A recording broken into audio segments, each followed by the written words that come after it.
ऐ ईमान वालो, दुगना चौगना सूद न खाओ और अल्लाह से डरो ताकि कामयाब हो जाओ, और दोजख की आग से बचो जो काफिरों के लिए तैयार की गई है, और अल्लाह और उसके रसूल की इताअत करो ताकि तुम पर रहमत की जाए।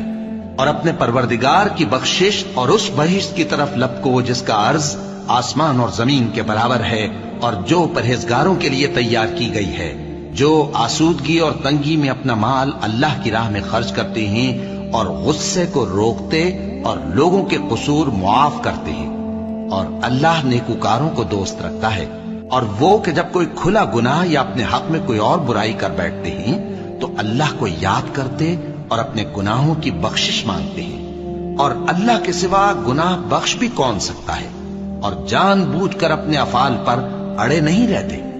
ऐसे ही लोगों का सिला उनके परवरदिगार की तरफ से बख्शिश और बाग हैं